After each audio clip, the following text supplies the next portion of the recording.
Primero, ¿por qué es importante hablar del trauma vascular? En el mundo vemos que la prevalencia es del 3% de todos los traumas atendidos en urgencias y la incidencia varía entre el 0,9 y 2,3 por cada 100.000. Uno pensará, pues bueno, es bajito, pero la mortalidad de este trauma es muy alta. Esta mortalidad depende del mecanismo, depende del tiempo del tratamiento, depende de la localización anatómica. Por ejemplo, el trauma vascular periférico, que es el que vamos a detallar el día de hoy, la mortalidad, si el paciente no llega al hospital, es del 80 al 90%, y si el paciente llega al hospital, es del 20 al 30%. Vean que sigue siendo aún muy alta, aún así si tiene una atención hospitalaria. Es más común en países de ingresos bajos y medios, esto probablemente pues porque estos países son más violentos y el índice de criminalidad es más alto, es decir, el riesgo por armas cortopunzantes, el riesgo por heridas de bala, pues es más alto en estos países. En el mundo se ha asociado mucho a las guerras, pues es donde más las han podido estudiar, y que la mayoría de los traumas, el 66%, son extremidades, y el 97% de todas las lesiones vasculares corresponden a las extremidades. Es decir, eso hace que el trauma sea muy común. Eso fue en la Segunda Guerra Mundial, y en la guerra de Irak el 75% de las lesiones se localizan en extremidades.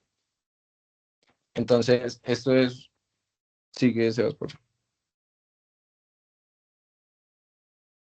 Esto es un artículo de la revista europea de cirugía endovascular y vascular, que quieren demostrar los resultados del trauma vascular y la epidemiología en un centro mayor de trauma, y vean que comparan el trauma vascular con el trauma general.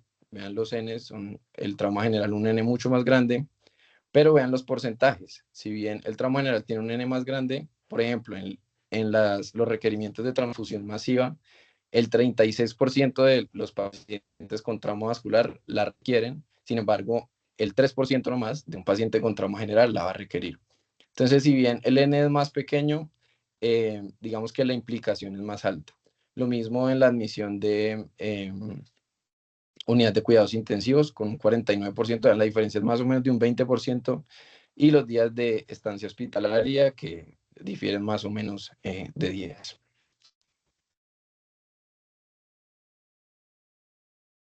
Eso en el mundo. Ahora en Colombia, esto es un estudio que hicieron unos profes de medicina de la Universidad Pontificia Bolivariana, donde quisieron caracterizar la frecuencia en porcentaje del trauma de Medellín.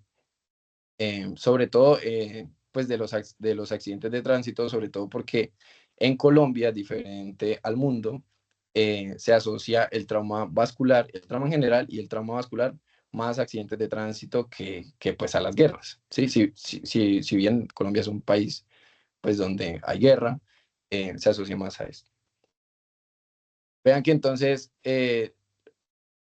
definen al sexo masculino con un 63%, a la edad de 20, 40 años con un 67%, y uno se pone a pensar, pues claro, la persona en el mundo que más activa está, que más riesgo tiene de lastimarse, pues porque en cuanto a acciones de riesgo, los hombres, como lo detallan ahí en edad reproductiva, mayormente en este intervalo de años, pues son como los más atrevidos, los que hacen más cosas riesgosas. Y lo importante de aquí es, vean el porcentaje de la zona anatómica, es el 78,2%. Y recuerdan que anteriormente dijimos que el 97,5% de los traumas en extremidades se asociaban a lesión vascular. Ojo, eso en el mundo, ¿no? No quiere decir que eso sea siempre, sino que eso fue lo que se describió hace mucho tiempo. Eh, es la principal morbilidad en Colombia en menores de 45 años, la tercera causa de muerte. Y lo que les digo, se pelean como por frecuencia si son accidentes de tránsito o violencia interpersonal, pero siempre gana accidentes de tránsito. Esto es una figura de un estudio que hicieron en el Hospital San Vicente Paul de Medellín, donde distribuyen el trauma vascular por región anatómica y miren que los miembros superiores y los miembros inferiores representan más bueno, aproximadamente el 59% de todos los traumas difiriendo pues, de las otras zonas. Esto probablemente, pues, porque claro, cuando vamos, por ejemplo, en una moto o cuando estamos peleando con alguien, pues lo primero con lo que el hombre intenta defenderse son los miembros superiores, los miembros inferiores y entre otros la cabeza y el tórax, pero más comúnmente las extremidades.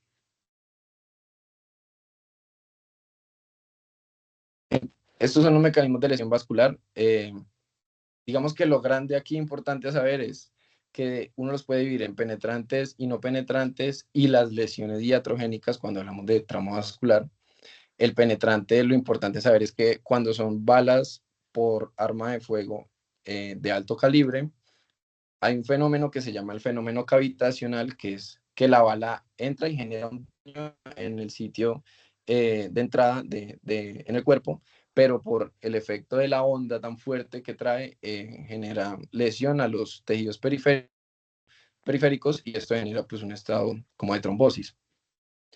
Eh, por su parte, las armas que tienen balas de bajo calibre, eh, pues generan una lesión solo en el sitio específico y no son tan complejas.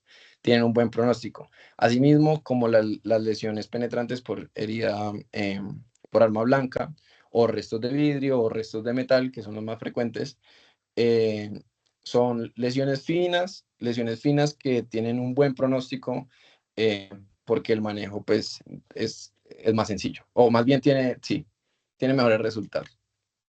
Otra opción es que haya un trauma, politrauma, y se rompa una extremidad y esa extremidad haga desgarre la arteria que está cerca. Ahorita vamos a ver una descripción anatómica más adelante para hacer como mejor el ejemplo, pero sí, que desgarre una capa, pues la capa vascular completa y esto genere la hemorragia.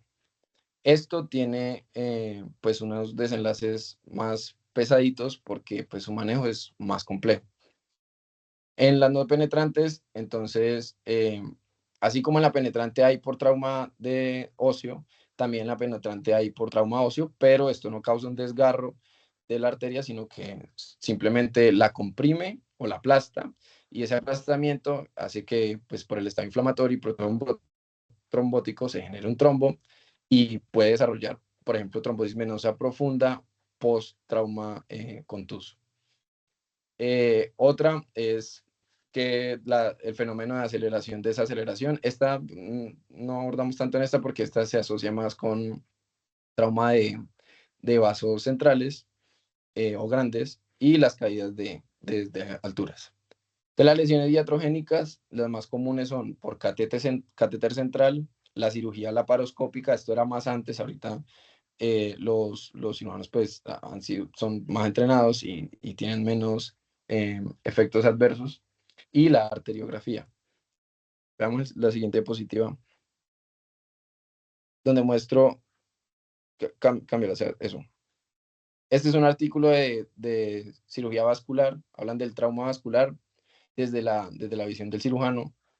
Este es de la revista Médica Clínica de los Condes en Chile, que lo hicieron hace mucho tiempo, es de febrero de 2002, donde quisieron detallar el porcentaje de los mecanismos de trauma dependiendo del país. Entonces, lo que más llama la atención es que, pues, lo que uno menos pensaría sería que la herida por iatrogenia sea la más común, pero en España, Suecia y Finlandia, cabe resaltar que es en estos periodos de hace mucho tiempo, del 80 al 95, del 87 al 2000, bueno, ahí por ahí, representaban casi la mitad de las lesiones vasculares comparadas pues a la herida contusa o a la herida penetrante. Eso, como les dije, ha cambiado pues por el entrenamiento de los cirujanos y,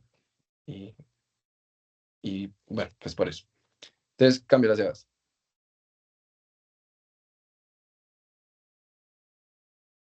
Entonces, ahora vamos a hablar de los tipos de lesión vascular.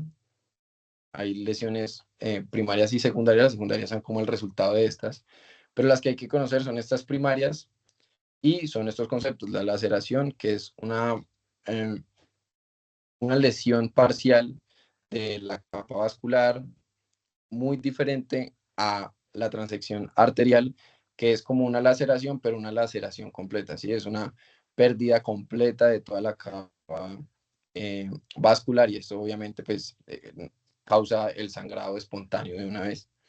El pseudoaneurisma, que es que hay una laceración, pero esa laceración, el contenido, pues, perdón, el contenido que sale, que podría salir por esa laceración, no sale porque hay tejidos adyacentes que forman como una capa que la protegen y no dejan que salga lo que parece que fuera un aneurisma, pero no lo es, porque un aneurisma es cubierto por tejido propio vascular, y en este caso pues no lo es.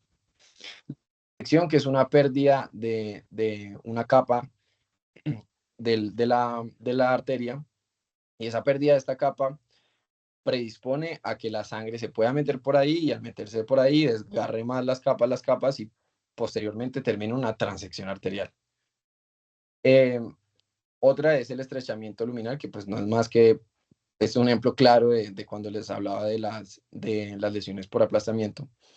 No es más que la estrechez de la luz del vaso, y posterior a eso, pues ya sea por trombos o porque el estrechamiento se haga mayor, pues puede causar isquemia. Otra un poquito más rara es la fístula arteriovenosa. Esto se da si no tratamos la lesión, y se da cuando hay una lesión o pues una laceración en la arteria y una laceración al mismo nivel de la vena. Entonces eso hace que por diferencia de presiones, pues el contraste de la arteria se vaya para la vena y cree como una fístula. Pero como les digo, esto es cuando no intervenimos en estas lesiones. Entonces, a tener en cuenta es que hay dos conceptos, y son la arteria axilar y humeral y la arteria femoral superficial. Tienen unas variantes anatómicas que se conoce como circulación colateral, y esto es importante porque al momento del trauma, estos tejidos irrigados por estas arterias, por esta circulación colateral, van a tener, digamos que, un tiempo una tolerancia a la isquemia un poco mayor, debido a que lo van, digámoslo, como a compensar por ese resto de arterias que hay irrigando aún. Aprovechando otra vez esta imagen, ustedes ven un poco de nombres ahí todos raros, pero lo que me interesa que vean es que si, por ejemplo, hay una fractura acá del fémur y el fémur comprima la arteria femoral, es el claro ejemplo del trauma cerrado del que yo les hablaba. Y si el fémur desgarra la arteria femoral, es el claro ejemplo del trauma penetrante por fractura ósea del que les hablaba anteriormente. También es importante porque, diferente a otra circulación, pues estos tienen, dependiendo de la lesión, tienen, digamos, un tiempo de espera un poquito mayor, pero la diferencia no es mucha. Cámbiala. Entonces, otra cosa a tener en cuenta es los tiempos de isquemia, teniendo en cuenta que la literatura describe que el sistema nervioso tiene como límite 4 horas, pero esto está modificado por otras cosas, pero ya les voy a decir cuáles son. Eh, el sistema musculoesquelético es mucho más resistente a la hipoxia que el sistema nervioso, pero no tanto que la piel. La piel es más resistente que estos mencionados anteriormente, tiene mejor tolerancia, y al músculo le ponen un límite de 6 horas. Pero hay diferentes factores, que son la hipotermia, la hipoxia sistémica, es decir, el grado de aporte de oxígeno, o más bien lo que se deja aportar, y la presión compartimental, que hacen que sea mayor o menor la irrigación de este tejido, y pues que el tiempo se vea afectado. Ya en el músculo no van a ser 6 horas, sino 3, 2, dependiendo del grado. Lo mismo en el nervio. Esta gráfica, eso se ve como mucha cosa, muy compleja, pero lo que quiero dejar claro es lo que pasa en general, ¿sí? En general, el trauma pues daña las células, daña las barreras. Eso genera pues que se activen los patrones moleculares asociados a daño. Por otro lado, la hipoxia genera una acidosis y todo esto lo va a entender o lo va a percibir el sistema del complemento y la coagulación por medio de receptores prurinogénicos, que son los PRR. Y bueno, eso va a desencadenar una cascada inflamatoria. Lo ideal es que el cuerpo haga un control inmunitario, es decir, un equilibrio entre lo proinflamatorio y las citoquinas antiinflamatorias, perdón, y esto termina en una reparación de los tejidos, una regeneración y salga como del círculo, ¿sí? Lo que pasa en el trauma es que da como un segundo golpe, si no se trata. Entonces, si se da un segundo golpe, se desencadenan otras cosas que van a terminar hasta en patrones moleculares asociados a patógeno, pero no nos vamos a meter hasta por allá. Lo que quiero que vean es la importancia de la atención temprana del trauma. Entonces ya hablamos de todo eso, las cosas que debemos tener en cuenta, la fisiopatología, la epidemiología, porque es importante. Ahora vamos a ver la evaluación primaria. Esta evaluación primaria la vamos a hacer como, pues vamos a tomar la mnemotecnia del trauma general, que es el ABCDE, pero esta va a tener una variante que es la X o la M, dependiendo pues de la mnemotecnia, pero en la general es la X, que la X hace referencia a hemorragia exsanguinante. ¿Por qué primero? Porque esta lesión es la que lo va a matar principalmente. No queriendo decir que las otras no, pero esta lesión es la más grave. Entonces, por eso se prioriza el manejo de esta lesión y ahí sí terminar de hacer el ABCD. ¿Por qué no quitamos la C? Porque en algunas veces lo hacen, pero en este caso no, porque en la C es donde se hace la clasificación del choque y se descubren como hemorragias secundarias, ¿sí? Hemorragias que no son exsanguinantes, es decir, que no lo van a matar ya en este justo momento, como lo hicimos con el primer paso que fue la X. La A, la B, la D y la E lo mismo, pues del trauma, tener en cuenta que si hay líquido en la vía aérea, que si no está permeable hay que permeabilizarla, si hay líquido hay que hacer succión y acompañarse siempre del uso del cuello ortopédico, pues por toda la prevalencia que hemos visto de los traumas a nivel cervical. Cerciorarse de que las respiraciones sean efectivas, que haya un intercambio gaseoso efectivo, un buen coeficiente BQ y que pues haya una saturación normal, que muchas veces pues, no va a estar presente por la hemorragia exsanguinante, pero eso pues, va a ser particular dependiendo del paciente. La discapacidad o el déficit neurológico, que lo mismo con la escala de Glasgow, y recordar siempre la exposición, no olvidar que, por ejemplo, en estos casos de lesiones vasculares graves, como lo es esta hemorragia exsanguinante, el médico suele preocuparse como mucho por eso, porque claro, como es lo que lo va a matar y se olvida de que pueden haber otras lesiones secundarias que estén ocultas, que no hayamos visto, y a veces terminan esas lesiones siendo más mortales, o más bien no más, sino más bien igual a la hemorragia exsanguinante. Esta es otra mnemotecnia, pero la pongo para que vean que siempre se prioriza la hemorragia masiva, que es como lo describen acá. La siguiente. Entonces, ¿cómo hacemos con la clínica para mirar si tiene lesión vascular o para sospecharla si tiene estos signos? Están los signos duros o de certeza o los signos blandos o de sospecha. Los signos duros van a ser estos que están acá: pulso distal ausente, hematoma rápida expansión, diferente al blando, que es hematoma no pulsátil. El sangrado activo o pulsátil, signos de isquemia distal. Ahorita vamos a hablar un poquito del índice de tobillo-brazo, pero bueno, este es un signo duro. Que haya tril palpable o ruido audible. Esto, si tiene al menos un signo presente de estos, el 90% de los pacientes van a ir a reparación quirúrgica. Por su parte, los signos blandos son que haya sangrado en la escena. Esto pues a veces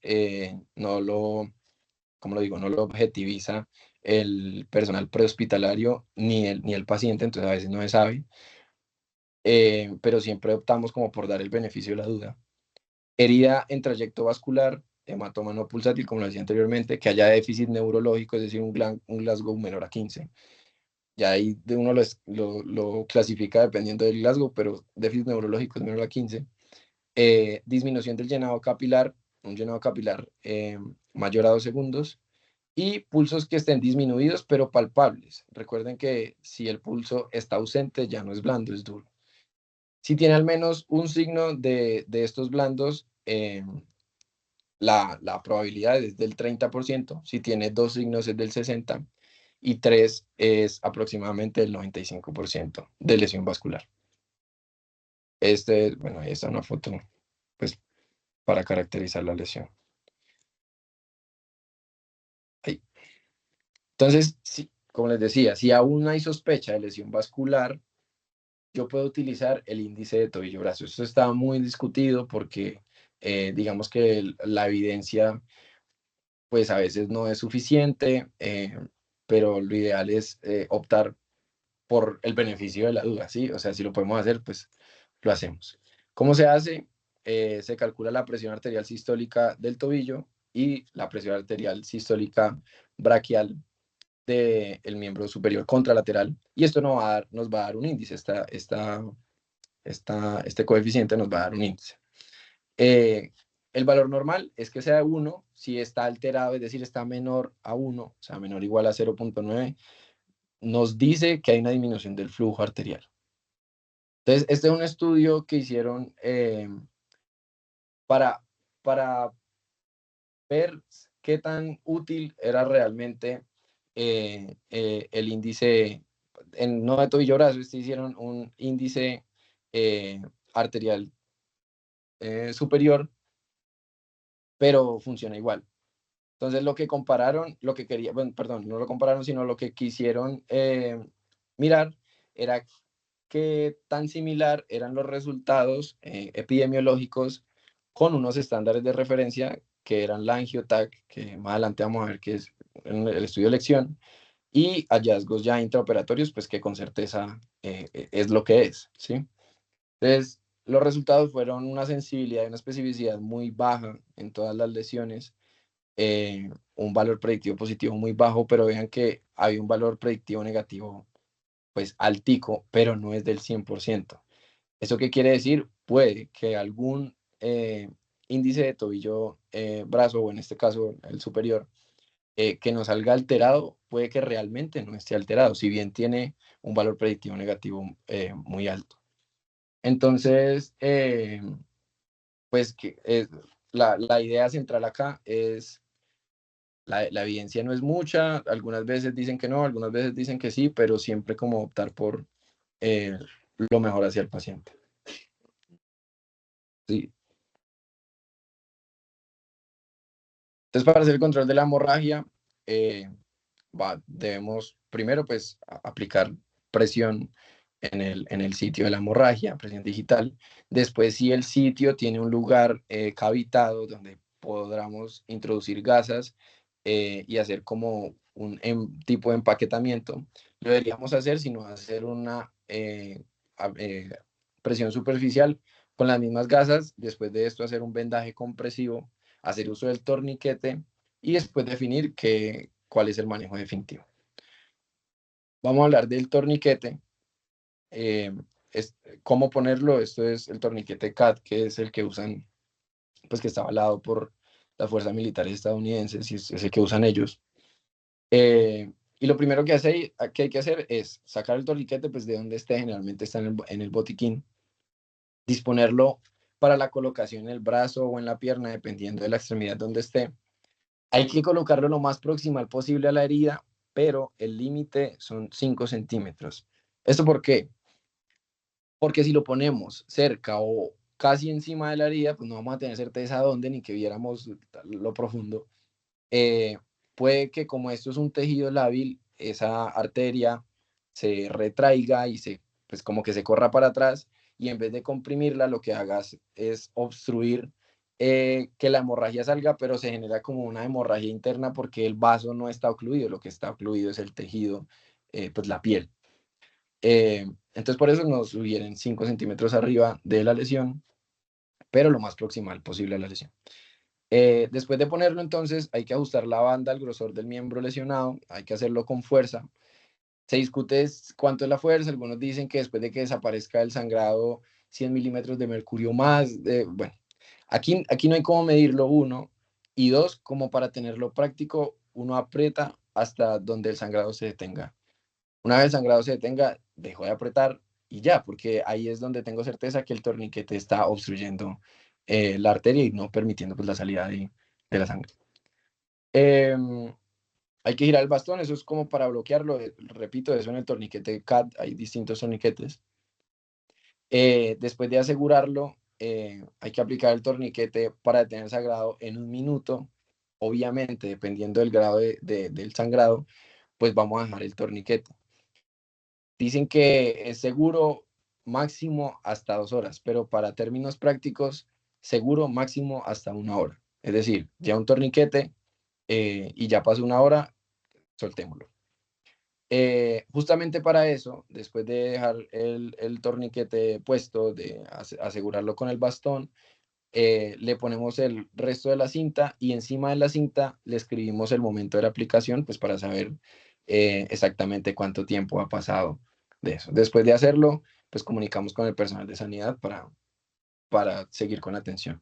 Esto es en atención prehospitalaria o en atención hospitalaria, pero en un lugar donde el único recurso sea el torniquete. Pero, por ejemplo, si estamos en el Hospital San Vicente, el Manuel Uribe, donde podemos tener ayuda de ortopedia o cirugía vascular, pues obviamente vamos a optar por esa ayuda. Es decir, en ese escenario no voy a usar un torniquete, sino que voy a tratar rápido al paciente.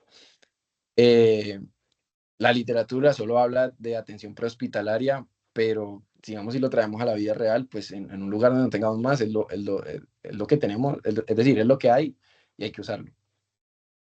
Entonces, este artículo es un metaanálisis que tiene 7 estudios de cohorte de Estados Unidos y Canadá. Se hizo, la recolección de los datos se hizo desde el 2014 hasta el 2022. Y entonces, no sé si ven bien la gráfica, espero que sí. Entonces, vean, lo que él quiso describir, ellos quisieron describir fueron los resultados primarios, secundarios y seguros, ¿sí?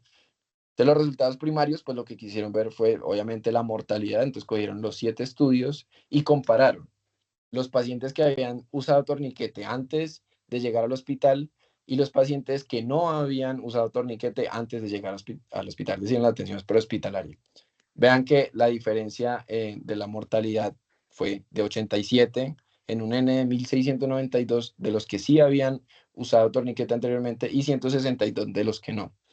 Aquí está el forest plot que nos muestra un OR 0,48 con un intervalo de confianza del 95% de 0,27 a 0,86, es decir, esto es estadísticamente significativo. Por lo tanto, se concluye que la colocación temprana de un torniquete proporciona una ventaja en la supervivencia, ¿sí? Indiscutiblemente. Ahora, los resultados secundarios, que son los requerimientos de transfusión, los días de estancia hospitalaria, los días de estancia en UCI, se vieron reducidos, pero estos resultados no son estadísticamente significativos. Uno pensará, ¿por qué? Pues realmente es que si yo tengo un paciente que está demasiado mal, demasiado llevado, tiene un trauma grandísimo, así yo le ponga el torniquete, ese paciente puede que en la escala de choque esté más de grado 3 y requiera una transfusión, puede que tenga estancia hospitalaria más prolongada y no por eso quiere decir que el torniquete no sirva, ¿sí? Eso es como algo que uno infiere, pero realmente la estadística de este metaanálisis dice que pues no hay un efecto positivo en reducir el uso de productos sanguíneos. Si bien eso queda como a conclusión de cada uno. ¿Por qué lo dice? Pues porque los intervalos de confianza siempre contienen el cero. Es decir, si está a la izquierda es porque sirve, si está a la derecha es porque no. La mayoría, si bien están a la izquierda, algunos están a la derecha, entonces no pueden decir con certeza que sí. Ahora quieren revisar el riesgo de amputación o de síndrome compartimental y lo que se vio es que tampoco hay un aumento en el riesgo de amputación o síndrome compartimental. Entonces, como si uno sopesa riesgo-beneficio, es mejor utilizarlo.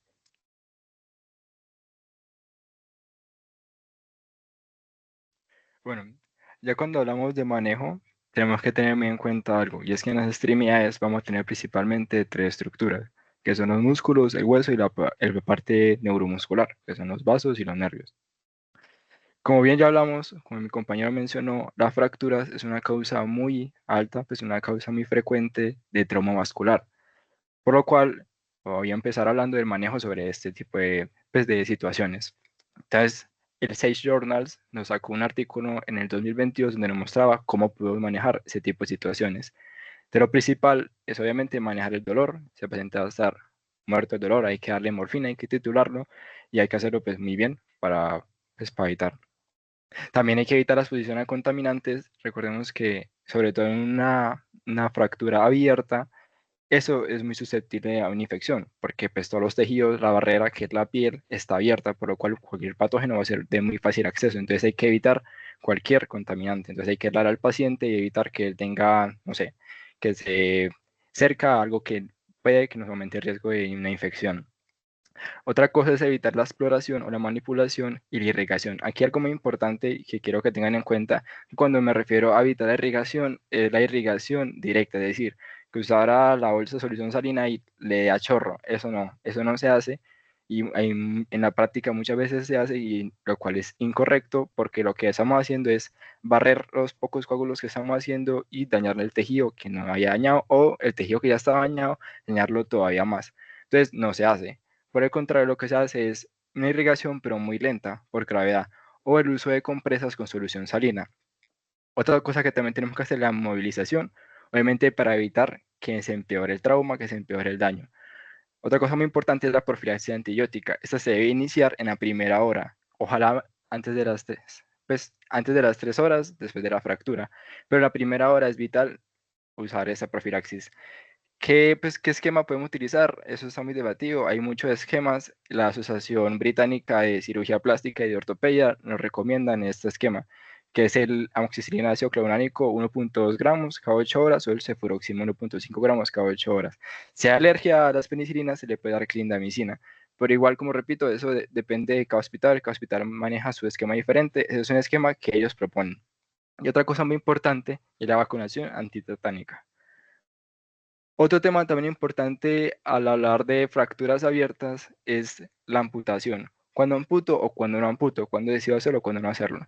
Bueno, primero, algo importante es por qué, o sea, por qué amputaríamos a alguien. Primero, se ha demostrado por muchos estudios que hay mucho riesgo de complicaciones si un paciente tiene mucho tiempo una fractura abierta y no se soluciona, tiene mucho riesgo de unas complicaciones, como la principal es la osteomelitis crónica. Entonces, eso y segundo, si uno empieza a querer reparar esta extremidad, los gastos y pues, la hospitalización va a ser muy alto. Entonces, también por tema de costos, también se puso como esta alternativa de amputación. Estos dos artículos que están acá son las que nos hablan del manejo de eso. Entonces, algo muy importante que quiero que quede claro en esta parte es que el manejo de la amputación es multidisciplinario. Es decir, yo no elijo, yo como médico general no voy a elegir a quién pues, se va a imputar, obvio no. Eso va a ser un manejo multidisciplinario que más adelante pues voy a mostrar cómo es. Lo que sí podemos hacer es mediante unas escalas, unos scores por así decirlo, saber o predecir qué pacientes se benefician de una amputación. La principal que se ha usado es esta que llama MES, que tiene una sensibilidad del 91% y una especificidad del 98%, que nos evalúa pues estos ítems, que son pues el tipo de lesión, el tiempo de isquemia, el shock, la edad del paciente, bueno, estos ítems. Si sumando los puntos da mayor a 7, ese paciente se beneficiaría de una amputación. ¿Qué pasa con esta escala? El estudio nos dice que este estudio que se hizo para hacer esa escala fue hecho con muy poquitos pacientes, o sea, una muestra muy bajita, por lo cual hay un alto riesgo de sesgo. Por lo cual no es como tan, o sea, por más de que los valores de sensibilidad y especificidad estén con un valor adecuado, no es como muy confiable, por lo que digo, por los valores de sesgo. Entonces se creó otra escala que es el Nissan, que es esa mismita, solamente que le agregaron un valor más que la sensibilidad. ¿Cómo la evaluamos? Viendo si tiene sensibilidad en el talón, pues en la parte plantar del pie. Entonces, si tiene mayor a 7 en ambas escalas, tendríamos como sospechar o empezar a pensar que tenemos que amputar a este paciente, pues la extremidad de este paciente. Pues otro cuadro que nos dice si sí o si no es pues, estas cositas, que son 6 cosas, que son el tipo de lesión, qué tan grave la lesión, el tiempo de isquemia y por los scores que ya mencioné. Pero pues como tema práctico y para que pues sepamos cómo abordar el paciente, es que al ver al paciente obviamente vamos a empezar una reanimación. Hacer la reanimación y vamos a evaluar el tipo de lesión que tiene, pues si es una fractura abierta o pues el tipo de lesión que tenga.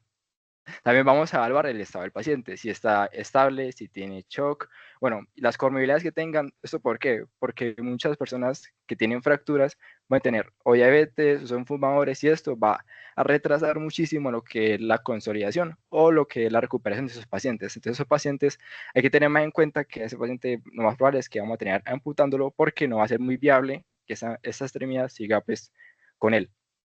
Una vez evaluamos esto, tenemos que ver esos criterios de que esta extremidad es insalvable. ¿Que ¿Cuáles son? Que es un esquema mayor a 6 horas, un shock que sea refractario en manejo y que esté severamente contaminado.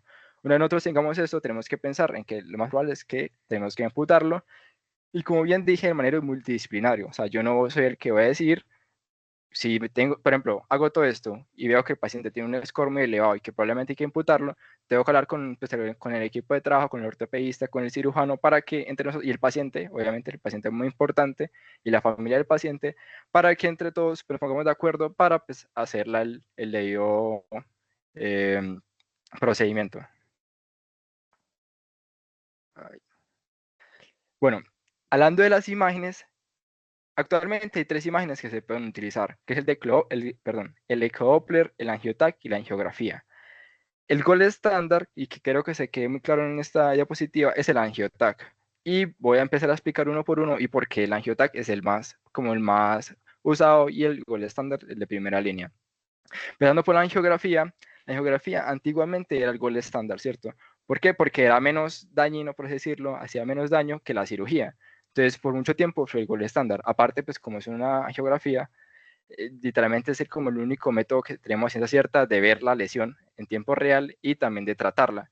Pero ¿cuál es el problema de la angiografía? ¿Y por qué no es de primera lección? Primero, es muy caro, es un método que es muy caro y segundo, no está disponible en todos lados. Entonces ya por ese lado, pues lo vamos a descartar. Pero tener en cuenta que pues está disponible. No quiero que, pues quiero que entiendan que si está disponible, que sí se puede usar, pero que no va a ser nuestra primera opción. Otro método, otra imagen que podemos utilizar es el de ecodoppler. El ecodoppler por mucho tiempo fue pensado que era buenísimo, que se usaba mucho, pero voy a mostrarles cuáles son las ventajas y las desventajas. Las ventajas, obviamente, es muy rápido, es accesible, no es invasivo, o sea, tienen cosas que lo hacen ser muy práctico. Pero la limitación principal y por la cual no se puede usar mucho es que es operador dependiente. ¿Qué quiere decir? Que solamente lo puede usar una persona que se especializada o que sepa mucho o que tenga mucha experiencia en ese tipo de imágenes. Porque obviamente pues es un diagnóstico, entonces la persona que lo está viendo es el que nos va a hacer el diagnóstico, no nosotros. Entonces es muy operador dependiente y depende mucho de las personas. Aparte, es muy malo para evaluar vasos profundos, es decir, hace demasiados falsos positivos y falsos negativos. O sea, por más de que tenga un ecodoppler, yo no me voy a quedar tranquilo porque si me sale normal, yo no voy a decir que no me puedo relajar, porque lo más probable es que sea un falso positivo o que sea un vaso muy profundo que el ecodoppler no me dio. Entonces, por estas razones es que yo, pues, es que no se, pues sí se debe usar el ecodoppler, no estoy diciendo que no se use, solamente que no va a ser nuestra primera opción. Y ya, pues, el gol estándar, el, el que se debería usar es el angiotac. ¿Por qué? Porque es un método que no es invasivo, que es rápido, que es preciso, que tiene una sensibilidad muy alta, como ahí dice, de 96 puntos, y una especificidad muy alta también de 99 puntos para las lesiones arteriales en extremidades. Es decir, va a ser muy buena y pues va a ser es más probable que encontremos esta que la angiografía, por ejemplo. Aparte, el angiotac nos permite dar como una planificación quirúrgica de lo que pues, vayamos a hacer. Aquí ese es el artículo que nos dijo por qué el angiotac y por qué no la tomografía convencional. Entonces aquí nos demostró por qué el angiotac es mejor. Entonces ahí se vio y se comprobó que el angiotac nos permite ver mejor las lesiones. Y ya más adelante pues les voy a mostrar unas imágenes para que vean pues, las diferencias de cómo se ve. Sobre todo la energía dual, que permite como enclarecer más pues, las unidades, la UH, pues, las permite como aumentar más y así permite ver mejor las lesiones. Por ejemplo, acá, pues las unidades Hounsfield, perdón, las unidades Hounsfield permiten como amplificar esas unidades, entonces hace que nos veamos mejor. Por ejemplo, acá, esta es la tomografía convencional, vemos que esta lesión no se logra ver bien, entonces el radiólogo no va a poder ver bien que eso es una lesión o no poder como discriminarla bien. En cambio, aquí con el angiotac, con rayos X dual, vean que ya se puede determinar mejor. Y eso es porque las unidades Hounsfield se aumentan en el angiotac, entonces se puede llegar a discriminar mejor. Lo mismo acá, en esta es otra comparación. Veamos cómo en angiotac pues, se ve muchísimo mejor lo que es la vasculatura periférica, pues distal de las extremidades. Entonces nos va a dar pues, más chances de lograr el diagnóstico y ver que efectivamente es una lesión en las extremidades. Bueno, a grosso modo, entonces tenemos un trauma y sospechamos que es trauma, pues, un politraumatizado. Entonces tenemos que hacer un examen físico, como siempre, un examen físico completo, bien hecho. En el examen físico, si el paciente está inestable, se va a llevar a cirugía. Se va a llevar a cirugía, se va a llevar a cirugía. Si el paciente está estable, pero tiene signos duros, se va a llevar a cirugía también. Aquí voy a poner unas comillas que, si bien recuerdan al principio de las diapositivas, habíamos dicho que el 90% eran quirúrgicas. El otro 10%, pues como, ¿por qué no?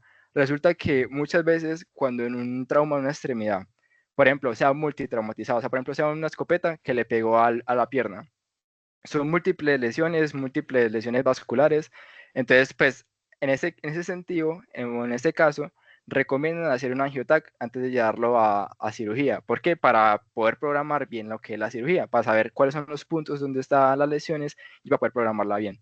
Entonces, esos son los dos casos en los que queramos llevar a cirugía una vez. Signos duros, que esté estable o que esté inestable. De una vez se pasa a cirugía. Si tiene signos blandos, se le hace el índice tobillo brazo, que ya lo vimos anteriormente, y si sale anormal, se le hace una imagen. Y como ya vimos, el gol estándar va a ser un angiotac, y si sale positivo, se le manda a cirugía, y si sale negativo, pues se descarta. Hay tres complicaciones que nos va a dar si no tratamos el trauma vascular. Principal, que es el síndrome compartimental. Sabemos que en las extremidades hay compartimentos, ¿cierto? Y esos compartimentos van a ser independientemente del otro. Por ejemplo, en el húmero, pues en el brazo hay dos. En el antebrazo hay otros dos. Esos dos van a ser totalmente independientes. Es decir, si uno pues, se colapsa, se le aumenta la presión, al otro no. ¿Qué pasa en el síndrome compartimental? Como aquí hay una hemorragia, se va a formar un edema en esos compartimentos. Y recordemos que el compartimento es formado por lo que es la unidad ósea, el músculo y por la fascia, que es inlaxa, o sea, no se mueve. Entonces, cuando se aumenta esa presión por el edema y por la hemorragia que hay, eso hace que esa presión en ese compartimento se aumente, obviamente. Nosotros las personas normalmente lo tenemos entre 8 a 10 milímetros de mercurio. Cuando se sospecha o se piensa en un síndrome compartimental, esas personas lo tienen mayor a 30 milímetros de mercurio, es decir, se aumenta 3 veces el valor normal. Y esa presión, ese aumento de la presión, lo que hace es que va a comprimir tanto los nervios y como la musculatura, por lo cual nos va a dar, o sea, en la progresión natural de la enfermedad, nos va a dar una isquemia y posteriormente una necrosis. Entonces, estas son las 6P que vamos a tener que saber sí o sí para poder diagnosticar, ya que la mayoría del diagnóstico es clínico. El principal de esos 6 que quiero que se aprendan es el dolor. El dolor es el principal como el signo como más sensible que se tiene en el síndrome compartimental. ¿Y cómo es ese dolor? Es un dolor que es intenso y es desproporcionado. O sea, usted ve la pierna, la ve normal, pero el paciente siente que es el peor dolor del mundo. Usted toca y el paciente que quiere llorar. Ese es como el principal como signo que tiene pues, este síndrome compartimental. Y los otros 6. Otra cosa importante aquí, que también quiero que pues, se lleven para la casa, es que lo que es la palidez y la parestesia, cuando aparecen, es que ya hay mucho daño, por así decirlo. Capaz hasta me atrevería a decir que ya es irreversible el daño, entonces hay que tener muy en cuenta eso. Otra cosa importante es, ajá, y si el paciente está, pues, si el paciente está en coma o algo así, se puede medir la presión intracraniana con un manómetro, que no está disponible en todos lados, pero si lo hay, se puede usar, y ahí ya sería el diagnóstico del síndrome compartimental teniendo este valor en cuenta. Grande, que quiero que en la casa, todo síndrome compartimental sospechado tiene que hacer fasciotomía, punto. Otras medidas adicionales que se le pueden dar es retirar como la otra cosa que le pueden dar compresiones y así. Pero lo más importante es que se le debe hacer la fasciotomía. Otra complicación es la rhabdomiólisis. Aquí importante esto es lo que es la reanimación con líquido, ¿cierto? Esta complicación normalmente no aparece como 12 horas después del trauma. Entonces, eso se puede solucionar con líquidos y pues manteniéndolo vigilado. ya que la mioglobinuria aparecería pues mucho después y es una complicación pues muchísimo después. Gracias, Sopeto.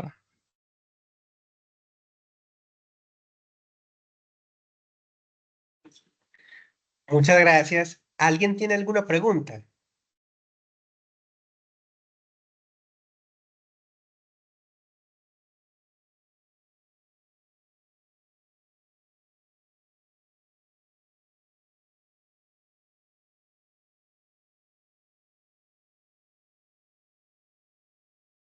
Bueno, parece que no.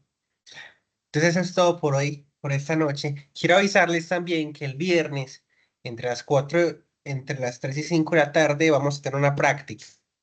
Listo. Y también el sábado, de 9 a 12, vamos a tener otra práctica. Y esa va a ser con los residentes de urgencias. Listo. Para que se animen y yo en el transcurso de esta semana les voy a dar más información. Listo. Muchas gracias a todos por participar y muy buena noche. Hasta luego. Muchísimas gracias.